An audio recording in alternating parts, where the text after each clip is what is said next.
Antigo chefe do MI6, o Serviço Secreto Britânico, revela como ele acha que será a mudança de poder na Rússia.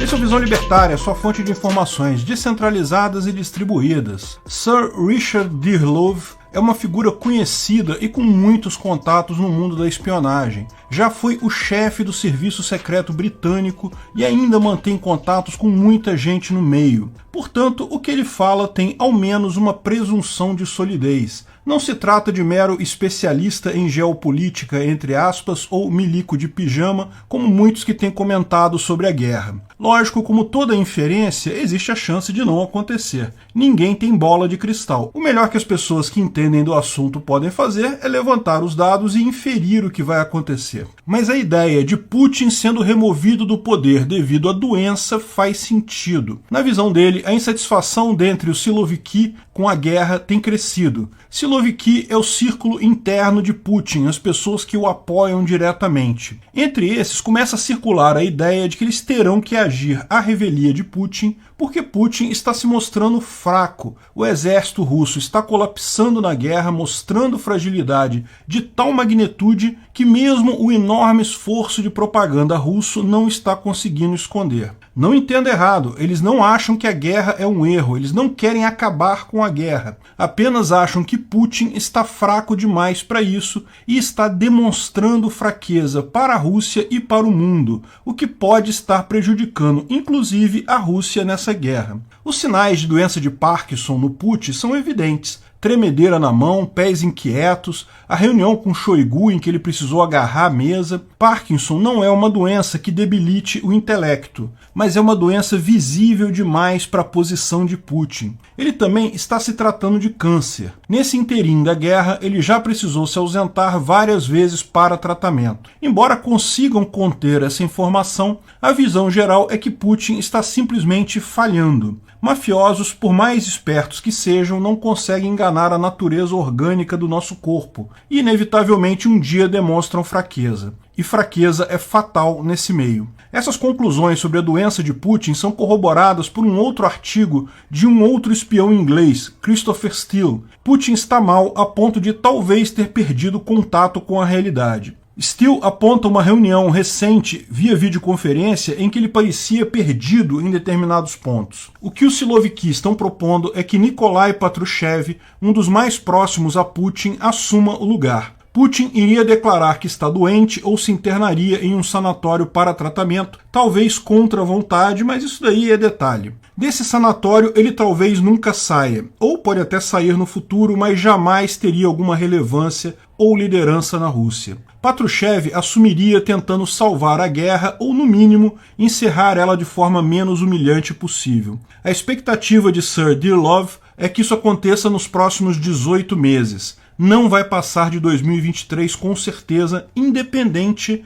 da situação na Ucrânia. Nikolai Patrushev não seria mais leve do que Putin na questão da Ucrânia. Por outro lado, poderia até ser mais duro. Uma mudança na liderança poderia levar até a um recrudescimento na guerra. Mas sem dúvida alguma abrem opções. Um governo novo é sempre mais frágil num primeiro momento. Para pensar, se o Patrushev fizer qualquer ação falha logo no início, vão perguntar: ora, se tiramos o Putin pelos erros dele, por que não tirar Patrushev, que também errou? E isso pode favorecer o fim da guerra, ele deve ser mais cuidadoso. As colocações de Sir Dearlove batem com a minha visão particular dessa guerra. Putin entrou numa roubada e não tem como sair disso. Ele começou a guerra porque achava que Kiev cairia rapidamente. É a única explicação possível, fora um ataque de loucura insana. Putin deveria ter relatórios falsos, ou qualquer motivo que seja, para acreditar que um ataque frontal faria com que parte do governo Zelensky sequer quisesse lutar contra os russos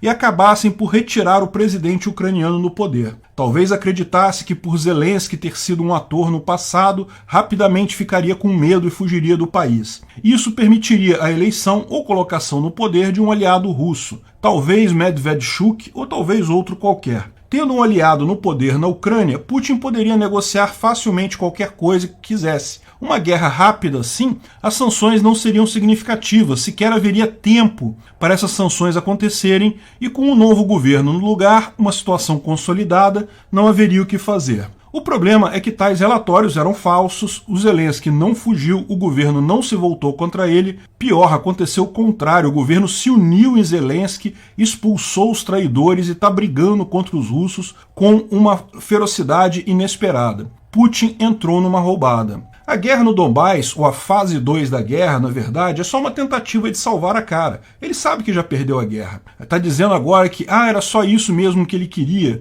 sendo que todos sabem que mesmo que a Rússia capture território ali, ela não tem como manter tal território com a população hostil e o exército ucraniano na porta. A Rússia precisaria manter o seu exército totalmente mobilizado ali, o que custa uma fortuna, que se somaria ao custo enorme das sanções que continuariam acontecendo. Afora um improvável cessar-fogo que permitiria negociações e o congelamento da frente de batalha atual, algo que alguns países até têm ventilado, os russos certamente querem, mas os ucranianos não vão aceitar. Afora isso, os russos não sabem o que fazer nessa guerra. Putin está sem saída. Se não tem nenhuma saída para Putin, começam algumas outras pessoas próximas a verem uma saída para a Rússia sem Putin. Retirar Putin do poder permitiria um monte de coisas, desde uma liderança renovada e com um cérebro mais ajustado para continuar a guerra, ou até uma saída honrosa para encerrar a guerra culpando o Putin por todos os erros, e ainda tentar reverter as sanções do Ocidente. Tem muita gente insatisfeita na Rússia, mas por mais que queiram, não há nada que eles possam fazer para tirar Putin do poder. E Putin não nasceu ontem, ao contrário, é um mafioso que cresceu no meio de mafiosos. E alguém só consegue ir tão longe na carreira neste meio sendo praticamente paranoico. Ainda assim, mesmo o mais paranoico líder mafioso precisa confiar em algumas pessoas, ou então não consegue governar. E podemos estar chegando ao ponto de mesmo essas pessoas do círculo íntimo de Putin se rebelarem. Muita gente imaginava que os oligarcas russos poderiam retirar o poder de Putin, mas isso é um erro. Os oligarcas tinham poder na época do Yeltsin. Putin tem tanto poder hoje, muito mais do que Yeltsin jamais teve, exatamente porque calou os oligarcas logo no início do seu governo. E o fez no melhor estilo mafioso. Pegou o maior deles e destruiu a vida do cara. Falamos sobre isso no vídeo A Corrupção Disfarçada de Combate à Corrupção, de Vladimir Putin. Desde então, os oligarcas não mandam mais em nada na Rússia, todos obedecem a Putin. Quem manda agora é só Putin, mas para governar ele precisa de apoio de um grupo de pessoas muito interno, que são os Siloviki. São pouquíssimas pessoas. No final é impossível governar sozinho e mesmo o mafioso mais poderoso do mundo precisa confiar em alguém. Ao final, quando essas pessoas, mesmo quando o pequeno círculo do Siloviki começa a ver problemas, é porque realmente a coisa não vai durar muito tempo. Agora, não imagine que esse golpe será positivo. Pode acabar sendo muito pior, tanto para a Rússia, quanto para a Ucrânia, quanto para o resto do mundo. Mas a cada mês que se passa, sem a Rússia conseguir alcançar alguma vitória significativa na guerra, cada vez que se somam fiascos militares, como o afundamento do Moskva, falamos sobre isso no vídeo, o afundamento do Moskva mostra uma mudança, ou a desastrada travessia do Sievierodonetsk, onde a Rússia perdeu um batalhão inteiro, como explicamos no vídeo, a história do batalhão russo que foi totalmente destruído em um dia, mais frágil fica a posição do Putin. Os Siloviki sabem que, se não fizerem nada, arriscam chegar na pior situação de todas, o colapso completo da Rússia. Sim, isso também é possível, como explicamos no vídeo, como a Rússia ficou tão grande e por que isso pode levar à desintegração dela. No final, é até melhor para a Ucrânia e para o resto do mundo que esse golpe não aconteça, que a Rússia acabe enfrentando seu fim e se desmanchando em várias repúblicas menores. É estranha a posição de ter que torcer pelo Putin. Obrigado pela audiência.